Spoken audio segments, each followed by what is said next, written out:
Hello, j'espère que vous allez bien. Je vous retrouve aujourd'hui. Nous sommes le lundi 15 juin. Il est 6h50 du matin. J'attends mon taxi pour aller direction le cardio. Les vacances commencent bien. J'avoue que j'en ai un petit peu marre en ce moment. À chaque fois que je suis en vacances, j'ai des rendez-vous médicaux. Donc normalement aujourd'hui, ça devrait être que la journée. Il y a une petite possibilité pour que je reste dormir cette nuit si l'examen, le dernier examen qui a prévu se fait trop tard. Donc croisez les doigts pour que ça n'arrive pas parce que franchement, j'en ai vraiment marre là des hôpitaux. Depuis quelques mois, j'y vais tout le temps et ça me gave. Les consultations, ça peut encore aller, mais les hospitalisations, j'aime pas. En fait, le problème des hospitalisations, c'est qu'en fait, on me dit toujours quand est-ce que tu vas, quand est-ce que tu rentres, hein, ça c'est normal. Mais après, on te donne toujours une heure et un jour potentiel de sortie. Voilà, et puis consultation, à moins qu'on te trouve quelque chose de catastrophique, tu es sûr de sortir après ta consulte, quoi. Les hospitalisations, des fois on me dit bah, c'est pour 24 heures, puis il reste 48 heures, ou voilà, moi la dernière fois, quand je me suis fait opérer, ça devait être seulement la journée, puis après on m'a dit vous passez une nuit, et au final j'y suis restée 5 jours. Donc voilà, donc je suis toujours un petit peu stressée, donc je vais au cardio pour ceux qui débarquent pour commencer mon bilan pré-greffe. Voilà, pour ceux qui débarquent, donc je suis greffée du cœur depuis 17 ans, donc j'ai passé un week-end super génial où on a fait la fête pour mes 17 ans de greffe cardiaque, mais malheureusement depuis 2 ans environ, ce cœur greffé ne va plus très bien. Il n'y a aucune urgence là pour le moment, je suis dans une période où je me sens vraiment très bien, mais ma cardiologue veut commencer doucement en fait le bilan pré-greffe.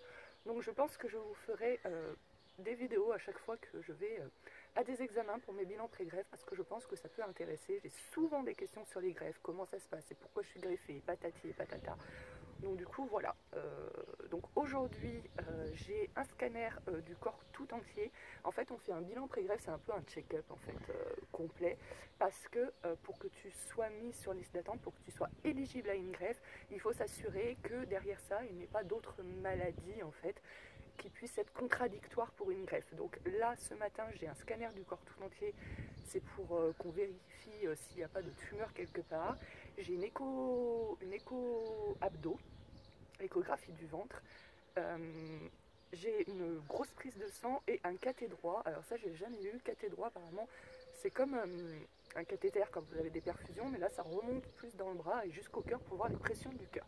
Si je vous dis pas de bêtises. Alors, je sais pas du tout ce que je pourrais vous filmer ou non à l'hôpital, certainement pas les examens, mais voilà, j'essaierai de vous filmer quelques petits trucs, voilà. Et puis, bien sûr, je vous ferai le bilan de cette journée, voilà, comment ça s'est passé, mon ressenti. Alors, ce qui s'en est dit, pas forcément, parce que je pense que je vais pas avoir de bilan. Enfin, j'ai des examens aujourd'hui, mais je pense pas qu'il y aura. Enfin, je sais pas. Donc voilà, donc je vous emmène avec moi dans cette journée. Peut-être que la vidéo sera très courte, il y a juste cette introduction et puis que je vous raconte après comment ça s'est passé plus tard. Voilà, ce soir je dors sur Lyon chez ma maman parce que demain nous allons chez ma soeur, parce que donc je suis en vacances cette semaine et ouais, ma mère est en vacances et ma soeur est en vacances parce qu'en fait à la base cette semaine-là on devait partir toutes les trois en thalassothérapie. Et puis bon bah avec tout cet épisode coronavirus, bien sûr, on ne peut pas. Donc on se voit toutes les trois demain quand même chez ma soeur. Allez, je vous laisse, je vais finir de me préparer parce que mon taxi ne va pas tarder.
alors je vous retrouve 2 jours plus tard puisqu'aujourd'hui nous sommes mercredi.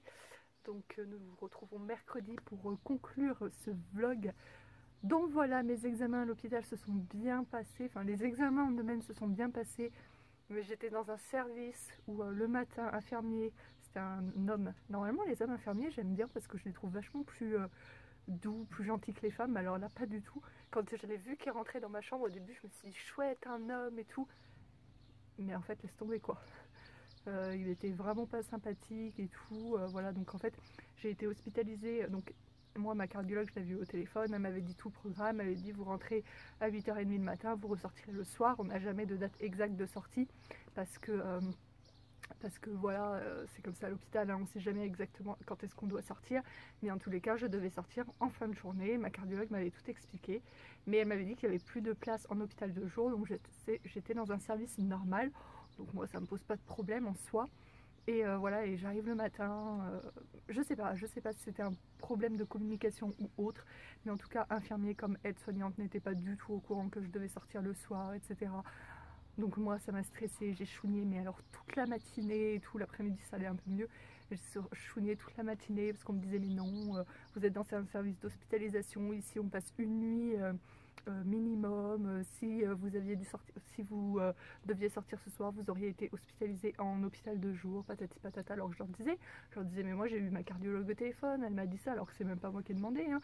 Elle m'a dit qu'elle avait pu mettre sur toute la même journée pour que je reste juste la journée à l'hôpital parce que voilà, depuis le début de l'année j'ai quand même été pas mal hospitalisée. Moi j'adore ma cardiologue, elle est super gentille et en plus elle prend ça en compte. Enfin voilà, elle fait partie de ces médecins qui ont conscience que même si on a une pathologie chronique, on a quand même une vie. Voilà, elle sait très bien que je travaille, elle sait très bien que je vis tout à fait normalement.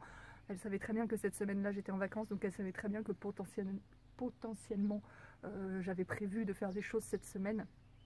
Donc voilà, donc elle m'avait tout casé sur la journée hyper gentiment, sans que je demande rien. Et voilà, moi je m'étais fait psychologiquement que je restais le lundi toute la journée, mais que je ressortais le soir.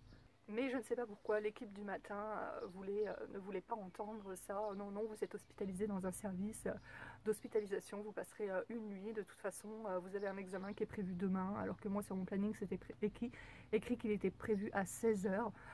Donc voilà, mais c'était prévu demain. Donc le matin j'ai eu une écho-abdo, donc écho-abdo c'est écho du ventre, donc on regarde un petit peu tout, hein, le foie, voilà, le greffon rénal et tout, tout allait bien. J'ai eu un Doppler, donc Doppler veineux et artériel des membres supérieurs, donc là, et des membres inférieurs pour voir si jamais lors de ma prochaine greffe il faut passer des trucs et tout, mettre une voie centrale, machin, voir l'état de mes veines et de mes artères, et tout allait bien aussi de ce côté-là. Donc pour ça, enfin pour le Doppler, il fallait pas que je sois à jeun, mais je l'ai eu en même temps que l'écho-abdo où il fallait que je sois à jeun. Et après je remonte dans ma chambre et je devais avoir donc ce fameux cathétériste en fait. Et ma cardiologue que j'ai vu au téléphone m'avait dit qu'il n'y avait pas besoin d'être à jeun. Donc je remonte, c'était l'heure du repas, donc comme pour le matin, s'il fallait être à jeun, moi j'étais à jeun depuis la veille l'après-midi en fait, parce que comme j'avais fêté mes 17 ans de greffe le dimanche, on avait mangé jusqu'à tard dans l'après-midi, donc le soir j'avais grignoté un yaourt, je crois, enfin on peut pas appeler ça que j'avais mangé. Donc je commençais à avoir faim, l'infirmière, non l'aide-soignante m'apporte mon repas, et là l'infirmier derrière qui me dit oui bah finalement c'est pas demain, c'est cet après-midi que vous avez de votre cathétériste, vous n'avez pas le droit de manger, patati patata. Je lui dis ah bon, mais moi j'ai eu ma cardiologue cet après-midi, enfin pas du tout cet après-midi, j'avais eu ma cardiologue qui m'avait dit qu'il fallait que je sois genre juste pour l'écho-abdo. En plus je suis diabétique, donc des fois je fais des crises d'hypoglycémie, heureusement je m'étais pas piquée. Voilà, donc, mais bon je commençais vraiment à me sentir pas super bien. Donc on me descend en avance donc pour mon examen. Et puis au bloc, les infirmières de bloc me disent mais non, il n'y a absolument pas besoin d'être à jeun pour un cathétériste. En haut, ils n'ont toujours pas compris, on leur a pourtant expliqué plusieurs fois.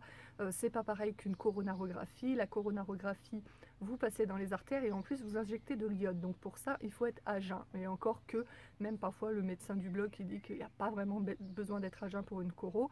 Mais en tous les cas, ils ne sont pas tous d'accord sur ça. Mais en tout cas, pour un cathétériste, il n'y a pas besoin d'être à jeun. On leur a dit en haut, mais ils n'arrivent pas à faire la différence en fait entre quand on passe dans les veines et quand on passe dans les artères, patati patata.